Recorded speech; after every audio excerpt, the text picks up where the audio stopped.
So we're going to talk about the department's procurement methods. So currently we procure internally professional services, engineering and design services. We are partners with the general services department when we do general services, and IT professional and general services.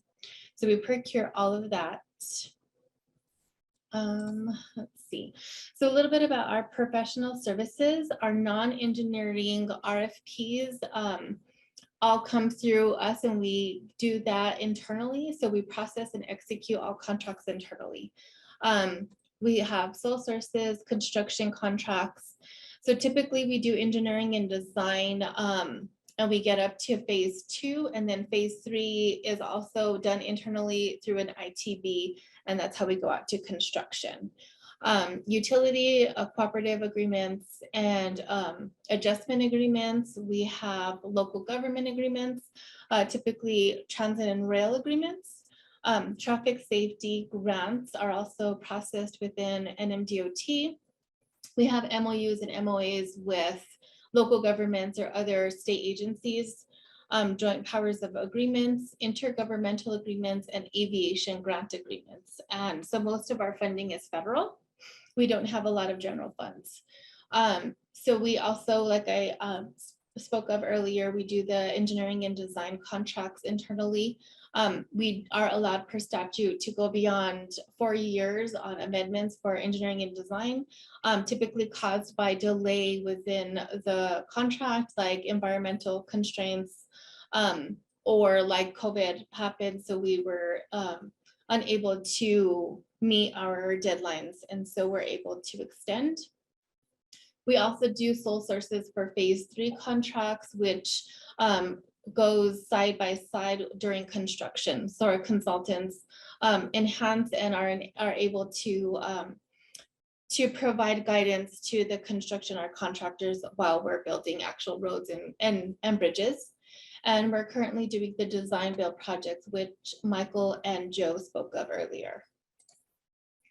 So we have general services, which are non-contract price agreement based, typically POs. We are the liaison between us and the contractors, and that goes through SPD, and it's pursuant to an invitation to bid. And some RFPs also go through GSD. We can also utilize GSAs, which are federal procurements. Or NASPO, we can also utilize some of those, but we have to convert them into our own price agreements through GSD. We have road maintenance price agreements. We do have sole source price agreements, which are very rare and few between. We provide guidance for the legal procurement of services, commodities required to fulfill the responsibilities of our department. We do small purchases, which require quotes to process them. And we do require that we allow Horizons of New Mexico the first right of refusal for any non-federal funded services or any type of procurements that we do.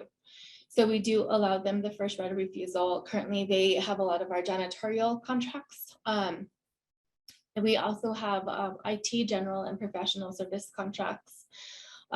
Typically, they're out with an RFP if it's DOT specific procurements. We are, again, the liaison between NMDOT and DOIT, which is Department of Information Technology.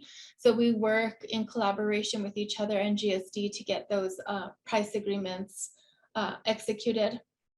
So we do process large and small contracts, and there's templates that we have to follow through DOIT. IT procurements, we do software and hardware.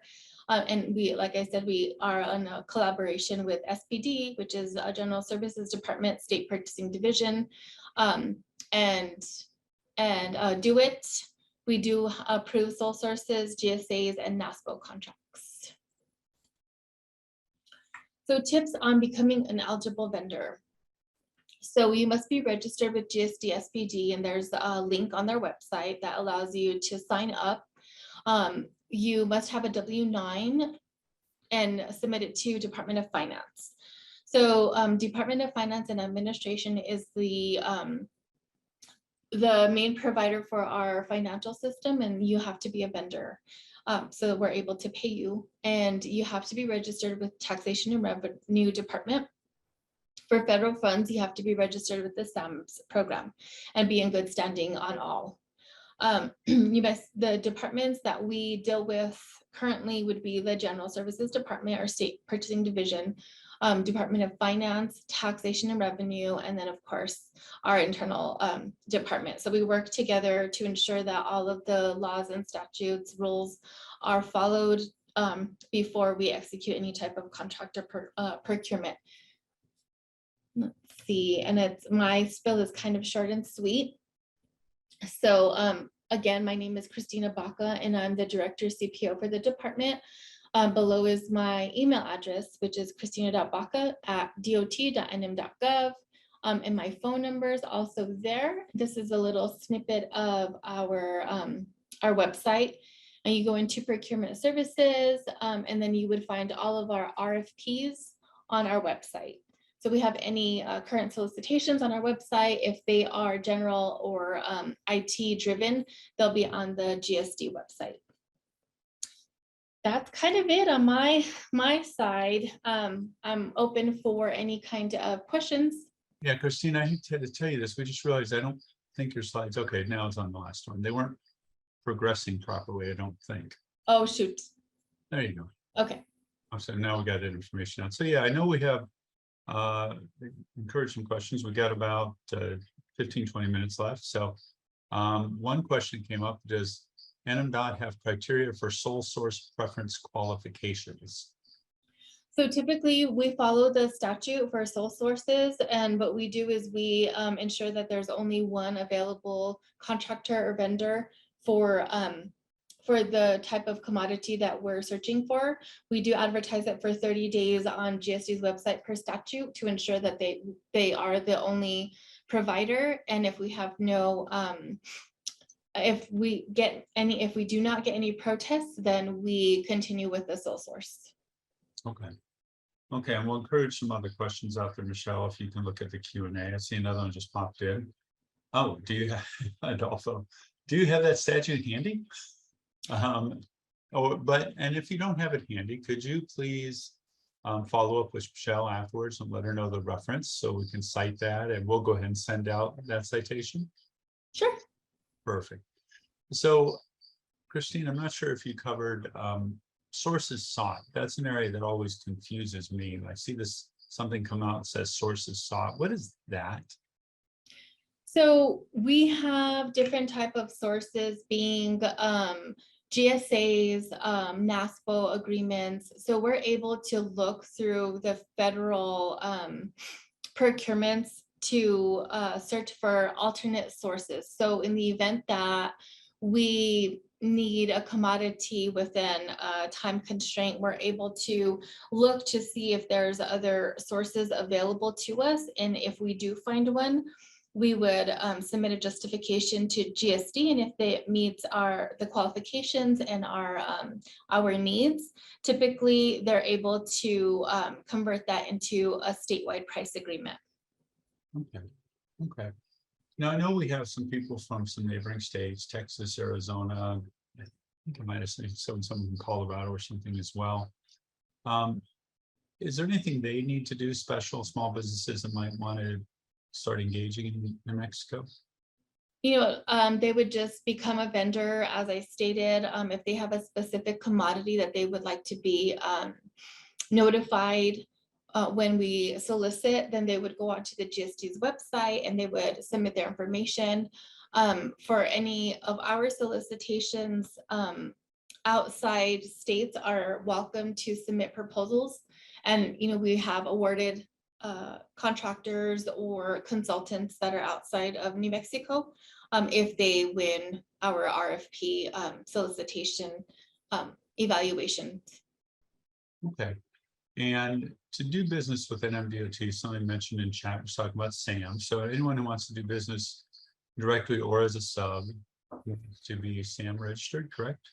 Yes. And I only say this from personal experience. Sam changed everything recently, and it's become challenging to get your renewal done. Is that, has the state looked at anything around that to give any grace periods or anything like that? Or when does the state check SAMDA registrations?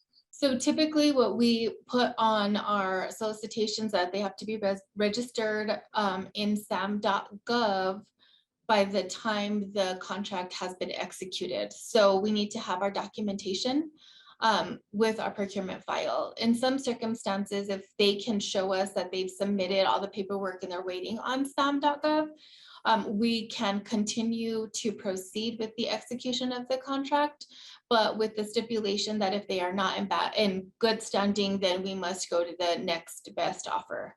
It makes sense. Now, for those of you online, a little commercial upcoming at our Where to Go to Grow, we do have the New Mexico Procurement Technical Assistance Center with us. And I know that the PTACs can really help with your sam.gov registration. And you may think it's same old, but I will tell you from personal experience, it's not. Things have changed at sam.gov, and the renewal process is a little more complicated. You got to do a verification and then a validation. And what used to be, an hour to get through is, for me, it's been 2.5 weeks. So we finally got some help from PTAC and have gotten through that process. So thanks. Now, Christina, you mentioned GSD, General Services, of course, in their website, but are there not also projects listed in other places on the NMDOT directly? Yes. So on our procurement services, that little snippet that I have in the last page, if you go to the request for proposals, then it'll show you all of our solicitations. And those are typically professional services because that is what we procure in-house. So we solicit, we process the whole RFP internally. Now, any general service or IT procurements will be on GSD's website, not ours. Okay. And now I know we've talked about a couple of things earlier today. We talked about these large projects that just were talked about with Joseph and Michael. As those come into solicitation stage next year, do you go through a finalist stage of primes? Like you have 3 finalists and kind of review them? What's that process like? So it's a typical design build process. We have the 3 selected consultants. Then we go on to our RFP. So then we would do an RFP at that point, put out the solicitation. Those 3 consultants are able to submit the proposals, and then we would evaluate them as we would do any other evaluation. Okay. So hopefully, I know I saw a question during the keynotes we didn't get to address. Someone asked, will there be any networking events where we can bring in the 3 finalists and bring in a bunch of small businesses to meet them? So hopefully we'll be able to do that to allow folks to meet each other there. The other question that came up was, this new NEVI money, New Mexico Electric Vehicle Infrastructure Program, and electric charging stations. And I know that Rick Padilla shared some information about that and its future. But any comments you have about how procurement gets involved with that end of the spectrum as well? Honestly, that is going through a different department since it's grant driven. Okay. And so, they have to meet the specifications on the language of the grant. As far as it coming to procurement, our part of the grant language or writing of the grant was not part of NMDOT's procurement itself. That was, I believe, came from either the governor's office or Department of Finance. Perfect, thank you. And I know I saw at least one of our very active attendees has an electric charging station company. So I'm sure that was for some of those questions. But we had another question came in that said, so far I haven't seen any that pertains to my business. How can I determine if NMDOT can use my business? Well, I can tell you they can, but I don't even know what it is. But Michael, if you want to share in chat what your business is, that might help. But for people like that, maybe they're not what we call the core NAICS and not, putting down asphalt or putting up a wall or painting a stripe. How do those folks get involved, Christina? So typically, I receive emails just kind of with their scope of work that they're offering or their commodity, kind of giving me a little spiel of what they're trying to achieve in their business. And, typically I will direct them to the appropriate division or area that would solicit those types of commodities. Now, if we have a need for them, then again, they have to be, a vendor, they have to have all the requirements that I mentioned before. And if the commodity is under 60,000 non-engineering services, we may be able to use them utilizing the procurement vehicle of a small purchase, which would be quote driven. Again, we'd have to allow Horizons of New Mexico first right of refusal. If they refused, and then whoever this is comes in with a lower quote, then we're able to utilize them.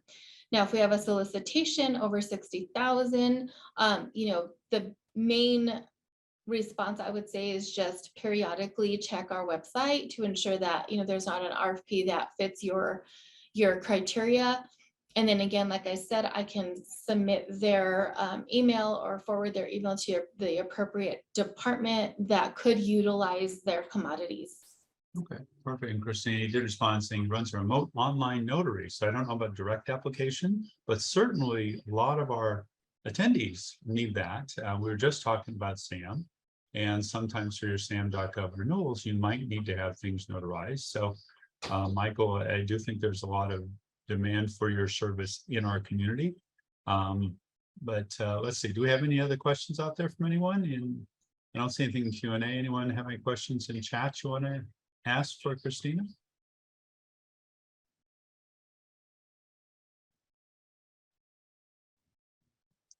Okay, I'm not seeing anything immediately. I don't see anything from Michelle or our backstage crew. So I then think I would just close, Christina, with you. Just any advice beyond everything you've already provided for small businesses and DBEs that you either want to get involved or want to get more involved? Any types of advice? I would just say be proactive in viewing all of our solicitations. If you have a question and that pertains to them, please reach out. I'm here. I typically try to answer all emails at the end of the day, just because we're so busy. But I will reach out to you, or I will, forward your email with you, letting you know that I'm going to send you to somebody who can appropriately answer your questions. Always be diligent in looking in my website and also looking at GSD's website. Submitting the proposals, always submit proposals based on the criteria that's required, so that you're able to, allow yourself to maybe win the proposal. A lot of times, some of the documents are missing, they're not signed, that kind of stuff. So really just be diligent on complying with our requirements. But again, you can send me an email and asking, what I suggest or how the commodities are in your realm of your business, and then I can, try to assist you as best as I can. Okay, thanks. And we did have one more question get submitted. Does NMDOT hold how to do business with DOT training sessions? And boy, I don't know, Christine, if that's for you or if he's trying to tell the STAR team we ought to hold one of those. What do you think? Well, if you're trying to display like maybe your training platforms, I would send you to our training division. We have a great training division that basically maintains itself internally. We have we don't really go out externally for a lot of things, but there's always a chance that maybe we could use your services. And in doing so, again, I would submit your information to our training staff. And if by chance we're able to use you, we'd ask you for a quote. We'd ask you, on the information that you're able to provide. And if it meets our needs, then you may have an opportunity to get a small purchase from us. Okay, perfect. Well, what we'll do is we'll take that under consideration as well, Adolfo, and look at how we might fit in a training program like that in our STAR program as well to help people out.